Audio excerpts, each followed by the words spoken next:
हम सब यहाँ सन्यासी लोग हैं। न्यासी का अर्थ होता है त्यागी, और इसी को इंग्लिश वाले कहते हैं ट्रस्टी।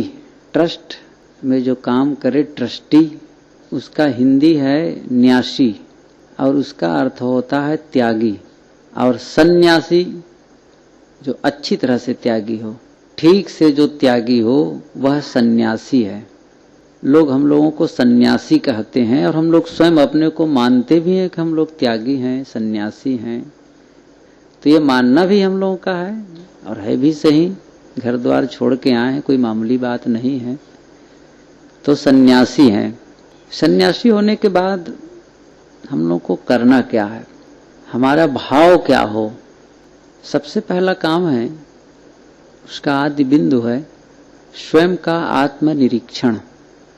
दूसरा है वैभव और विलासता के आकर्षण से मुक्ता भाव, और तीसरा है सांसारिक संबंधों की समीक्षा, और चौथा हमारे कर्म, हमारी भाषा अर्थात बोली, वाणी और चिंतन की हर विधा का आध्यात्म की ओर प्रस्थान हो। पहली बात है कि स्वयं का आत्मनिरीक्षण हो। हम अपने आप का निरीक्षण करें, एनालिसिस करें, विश्लेषण करें, हमारा स्तर क्या है। हम जिस स्थिति में हमें अब तक होना चाहिए, क्या उस स्थिति में पहुंच पाए हैं। जो हम लोगों की एक कामना थी, एक भावना थी, और इतने दिन बीत चुके साधना करते करते, तो निरीक्षण करके देखना है, भीतर झांक के देखना है कि क्या उस स्तर तक हमारी स्थिति आई है कि अभी बहुत दूर है, या फिर प्रयास ही नहीं हो रहा है, या प्रयास हो रहा है तो कितनी मंथर गति से है। जो अवरोध आते हैं, उन अवरोधों को टालने में हमको कितना विलंब लगता है। जब आपस में उलझते हैं किसी बात को लेकर के, सामाजिक या व्यक्तिगत द्वंद्व जब हमारे ऊपर आच्छादित होते हैं, तो उनके सब द्वंद्वों से अपने आप को अलग करने में कितना विलंब लगता है। उसी में आंदोलित होते होते समय तो नहीं बीत रहा है। हम उसको भूल जाने का प्रयास कर रहे हैं कि नहीं कर रहे हैं, या उसे हरा बनाने का प्रयास कर रहे हैं, उसमें ईंधन और डालने का प्रयास कर रहे हैं, कि उस ईंधन को निकालने का, बुझाने का प्रयास कर रहे हैं। आत्मनिरीक्षण की आवश्यकता है। सबसे पहला काम, जो साधक आत्मनिरीक्षण नहीं करेगा वो आगे कैसे बढ़ पाएगा। कई बार चलते रहते हैं तो फिर ठहर जैसा लगता है। सब कोई जानते हैं कि अपने अपने ढंग को, अपनी साधना के स्तर को चलते चलते कैसा लगता है कि क्या हो गया। मतलब कई बार एक विश्राम, एक ठहराव जैसा लगता है। लेकिन फिर जब सुनते हैं गुरु जी का भीतर से जैसे पलीता लगा दिया जाता है बारूद में, तो फिर जब विस्फोट करता है तो फिर कहता अरे क्या हो गया। फिर झकझोरते हैं अपने, हम कहाँ फंस रहे हैं, कहाँ उलझ रहे हैं, या ऐसा कुछ होता है खुद में, तो फिर उसको ढकेलते हैं, गड़बड़ हो रहा था, नहीं, ठीक नहीं है। ये आत्मनिरीक्षण की आवश्यकता है। बहुत कसर है अभी, बहुत हर चीज में अभी कसर है। जो हम लोगों की देखने की विधा है, सुनने का, या कोई भी मतलब कर्मों के बारे में आगे इस पर चर्चा मैं करूंगा कि इसमें भी बहुत कसर है। आत्मनिरीक्षण नहीं कर पा रहे हैं। स्वाभाविक सी बात है, हम लोग अपने अपने लोग बैठे हैं, इसलिए मैं कह देता हूं, और मैं खुद उसमें सम्मिलित हूं। मैं अपने को अलग नहीं मानता हूं समूह से, और समूह में समवेत रूप से जो गलती होती है उसमें मैं भी सम्मिलित हूं। भंडार घर जाते हैं, और जब तक के भोजन पारस नहीं हो जाता है, तब तक के हम लोग को कोई यदि कोई रिकॉर्डिंग कर ले और उसको रात में ला करके दिखाए, तो हम लोग शायद देखना पसंद नहीं करेंगे। ये हमें खुद लगता है कि यदि सचमुच उस समय की मेरी कोई रिकॉर्डिंग करके दिखाए, तो मैं शायद दिखाने वाले के लिए नाराज हो जाऊंगा। अब क्योंकि हम खुद वैसा नहीं बन पाते हैं जिसको हम देख करके प्रसन्न हो सके कि ये मेरी छवि है, मेरा ये व्यवहार है, मुझे खुद ना खुशी लगेगी, नाराजगी होगी अपने लिए, मैंने क्या किया। लेकिन वो पुनर्लोकन अवलोकन नहीं होता है, सिंहावलोकन जिसे कहते हैं। सिंह के लिए जैसा कि सुनते हैं कि वो 4 कदम चल के लौट के फिर देखता है, इसीलिए एक कहावत, एक कहना भी है कि सिंहावलोकन करो, एक फिर से निरीक्षण करो।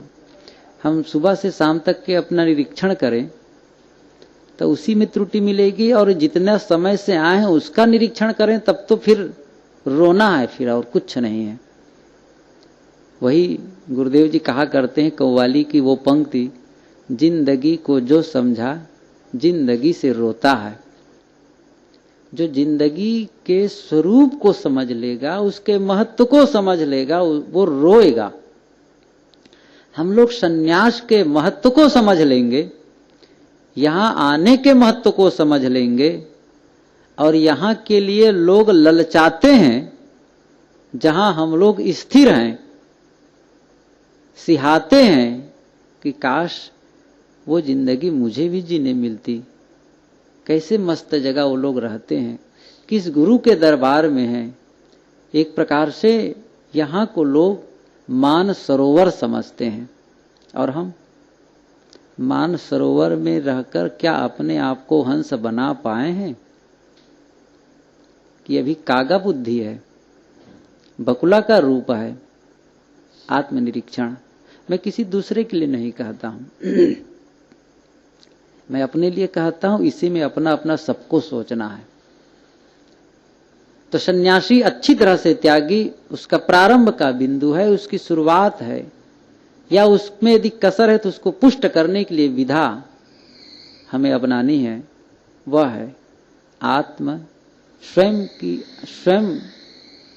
की आत्मा का निरीक्षण, स्वयं का आत्मनिरीक्षण, अपने आप का निरीक्षण, परीक्षण, शोधन, क्या हो रहा है।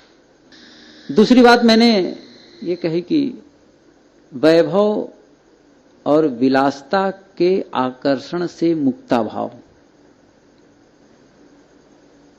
हमारे मन में दूसरे के वैभव को देख करके आकर्षण जगता है। माना कि हम सामान्य कपड़े पहने हों, कम कीमत की चादर ओढ़े हों, हमारे सामने कोई जिसे हम कहते हैं कि ये बढ़िया कपड़ा है, वह पहन के आ गया, अच्छी चादर ओढ़ के आ गया, तो हमारे मन में उसके प्रति आकर्षण होता है। क्या उससे हमारा मन मुक्त हो पाया है? किसी के पास हम सुंदर घड़ी देखे, सुंदर कलम देखे, सुंदर डायरी देखे, उसके प्रति आकर्षित होने लगे। कोई चीज, ये तो अपने साथियों की बात है, किसी गृहस्थ के प्रति और कुछ अच्छी चीज देखे, आकर्षित हो रहे हैं, उससे मुक्त हो पाए कि नहीं हो पाए? किसी की विलासता को देख करके हम स्वयं विलासी बनने के लिए मन बना रहे हों, या वैसा हम योजना बना रहे हों, उससे अपने आप को अलग करना है। तो वैभव और विलासता के प्रति जो आकर्षण का भाव जग रहा है, शरीर को चमकाने का, कपड़ा का फैशन करने का, या और ढंग किसी न किसी भांति से अपने को प्रदर्शित करने का, या दूसरे के वैभव को देख कर से के वैसा करने का भाव, ललचाने का जो ढंग हो रहा है, जो प्रलुब्ध हो रहे हैं हम, उससे अपने आप को मुक्त कर पाए कि नहीं कर पाए? यदि मुक्त नहीं कर पाए हैं तो फिर यह काम भी करना है, भी बाकी है। मतलब कितना काम अभी बाकी है सन्यास की पूर्णता के लिए। मैं ये सोचता हूं अभी कितना काम बाकी रह गया है। हम लोग सोचते हैं कि अब तो काम बहुत समीप पहुंच गए, बहुत समीप नहीं पहुंचे हैं, बहुत बाकी रह गया है। समीप पहुंच जाता सचमुच, यदि ये विधा हम लोग शुरू से अपनाए होते तो निश्चित है समीप पहुंच जाते, ये बात तो सही है। लेकिन विधा हम अपनाए नहीं। हाँ, जानकारी अवश्य रही, लेकिन उस जानकारी का हमने अवमूल्यन किया, उसका अपमान किया, अवमानना की, उल्लंघन किया, उसको नकारने और अस्वीकारने के लिए हम सतत प्रयासरत रहे, इसलिए अपेक्षित सफलता नहीं मिल पाई। तो मैं कह रहा था कि किसी के वैभव को देख करके, किसी की अच्छी वस्तुओं को देख करके यदि आकर्षित हो रहे हैं तो उससे अपने आप को अलग करें, उससे मुक्ता भाव हो और स्वयं विलासी होने का मन न बनाए, उससे भी अपने आप को अलग करें। तीसरी बात, सांसारिक संबंधों की समीक्षा भी करें, उसका समीकरण निकालें। किसी से संबंध है, चाहे वो हमारे पारिवारिक रिश्ते में आते हों, चाहे वो दूर का संबंध हो, या फिर साधना मार्ग में आने पर, गुरु के दरबार में आने पर, सत्संग के माध्यम से उनका हमारा संबंध हुआ हो, भक्त के रूप में, गुरु भाई के रूप में, उनके जो उसकी हमें समीक्षा की आवश्यकता है, उनके संबंध की समीक्षा करना है। संबंध के बिना हम रह भी नहीं सकते, लेकिन ये भी हम जानते हैं कि संबंध से विकार भी बनते हैं। संबंध की मधुरता को बनाए रखनी है, उसमें विकार आने की संभावना को टालना है हमें। हम मान तो रहे हैं कि ये भगत हैं, उनसे हमारा संबंध है, परिवार के लोग हैं, उनसे हमारा संबंध है, तो कई बार होता तो परिवार के लोग हैं, हमका कोई मतलब नहीं है, लेकिन कई बार उनके प्रति भी आकर्षण जगने लगता है, उनके सुख दुख में मन आंदोलित होने लगता है, या उनके भावों को लेकर के या उनके विचारों को जब सुनते हैं तो मन में एक प्रकार से खटपट होने लगता है, या भक्तों के मिलने और बिछुड़ने पर हमारे मन में एक प्रकार से विचलन होने लगती है। उससे मिलना है, उनसे बात करना है कि फोन के माध्यम से, किसी माध्यम से संबंध बनाए रखना है, और फिर इन किन प्रकार ने उसका संबंध बना रहे, वो हमसे पूछे जाने। एक समीक्षा की आवश्यकता है, क्या हमारे कल्याण के लिए आवश्यक है? ऐसा तो नहीं है कि इनके संबंध को बनाए रखने के लिए या हम उनको अपनी ओर आकर्षित करने के लिए बहुत प्रयासरत हैं। वो हमसे न्यूट्रल होना चाहते हैं। कई बार ऐसा भी होता है, कई भक्तों को देखा जाता है कि वो हमसे न्यूट्रल होना चाहते हैं, लेकिन हम उनको पकड़ना चाहते हैं जिस किसी भांति।